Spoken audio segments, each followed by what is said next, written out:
president could soon be profiting off those Truth Social posts he makes at all hours of the day and night.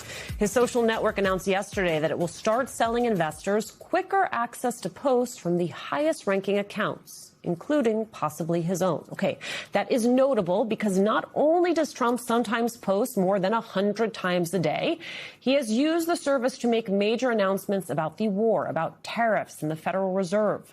The president is Trump Media's largest shareholder, owning a 41% stake through a revocable trust. Vaughn and Sarah are still with me. Vaughn, amazing that there is an audience for this. What do we know about this Truth Social pay for quicker access plan? It pays to know what President Donald Trump is going to do in real time that we have seen over the course of the last year and a half, whether it be from his tariff announcements to his quick announcements of more military strikes on Iran, just the way that they shape the markets, from the stock market to the oil market. The president's decisions have wide ramifications, and effectively, it's worth noting, the president is going to profit off of this new feed of information that goes to particularly trading firms or other companies that are able to, within milliseconds, get these feeds directly into their systems from his fingers on his phone and effectively be able to try to shape the market before others are able to assess where the market is heading. And for the president of the United States, coming into office, our friends over at CNBC said this Securities and Exchange Commission shows that about 42% of Truth Social is owned. The parent company of Truth Social is owned by Donald Trump himself. So he's about to profit off of the understanding that he's able to use this private channel in real time to essentially change markets. It's really a wild use of the presidency. Vaughn, at the same time that you have all these people who stand to profit, there's someone who got in trouble for allegedly betting on the president's speeches and what he would say, his teleprompter operator. What do we know about him? Right. Caroline Leavitt, the press secretary, yesterday said that there is a strict code of conduct and that staff was told not to place bets on what, for example, Donald Trump was going to say or any strategic or military actions he was going to do from the White House. Well, I want to let you listen to President mention, dating back to 2016, his teleprompter guy and the understanding that he is now, according to the White House, on unpaid leave because the CFTC says that he is alleged to have placed bets on Kalshi about what the president was going to say in speeches, including at the inauguration. And, well, he profited up to $90,000 off of those bets. Take a listen to the president referring to Gabe over the last 10 years. My teleprompter people are doing a great job, though. Thank God I don't use teleprompters too much. I have a guy, Gabe. He's excellent. I've had some real bad ones, but I have Gabe. Some of the bad ones, they go so fast. You know, I will go and pop, pop, pop, pop, pop, pop, pop. I say, slow the damn down. No, a good one is really like gold, right? But I don't use them that much because I find it's very boring.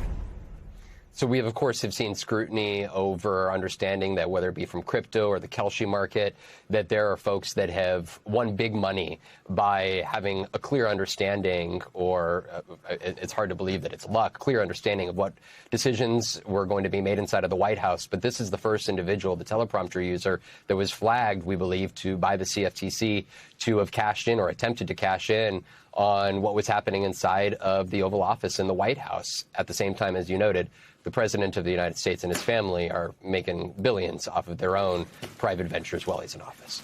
Ding, ding, ding. That last point there, Sarah, because that is what is interesting to me and that is what is important to me. I'm less interested in Gabe and his teleprompting and his betting than I am in a system where the folks at the very top are benefited and making tons of cash, because it means then that entire system trickles down, right? There's a permission structure within the system for anybody to do this. And you're either on the inside of the system where you have the capacity to benefit from that information, or you're on the outside. What's the message to the average American if the president is benefiting from office and the teleprompter operator is benefiting from his proximity to the president? Is the message supposed to be pay for my early access subscription on Truth Social and you too can be on the inside?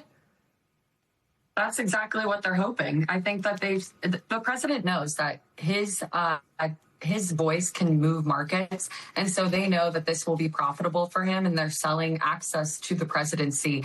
And they're hopeful that people will be inspired by someone like the teleprompter Gabe, who was able to make $90,000 with that inside information on Kalshi. And he has the likelihood of being caught by the FTC because of his role in the White House. But if you're just the average person who signs up for this early access on Truth Social to the president's statements, I don't know how Kalshi or Polymarket or any of these other betting services are going to be able to regulate that. And so it really is just legalizing essentially insider trading. And I think that if the average American sees no problem with it, then because they're able to do it themselves, then they might be willing to dismiss the behavior that we're seeing come from the president. But we need to keep in mind that Donald Trump ran on the idea of draining the swamp, and this type of behavior just proves that he's actually the biggest swamp creature of all. Selling access to the presidency. I mean, you think about someone like Jimmy Carter, who had to put his peanut farm in a blind trust because people were worried about it looking like a conflict of interest and any hint of that. And now where we're at today, where Donald Trump has been able to increase his net worth by billions. And this is why the midterm elections are going to be so important, because we need investigations into all these contracts that the Trump family has been awarded by our government. We need investigations into these kinds of betting services and whether or not people within the White House are profiting off of having this insider information and all these things of this nature. But really, there needs to be accountability, because we've never seen corruption like this at this scale. And it's exactly what Donald Trump accused Joe Biden of doing, but Trump is actually doing it and doing it 10 times worse. Just want to really quickly pull up what the former chief White House ethics lawyer Richard Painter had posted, just for those of us who live here on Earth One. If these Truth Social posts contain market-moving federal government information, selling access to them to institutional investors before the public violates federal insider trading laws. Sarah Matthews, Vaughn Hilliard, thank you both for making it so plain.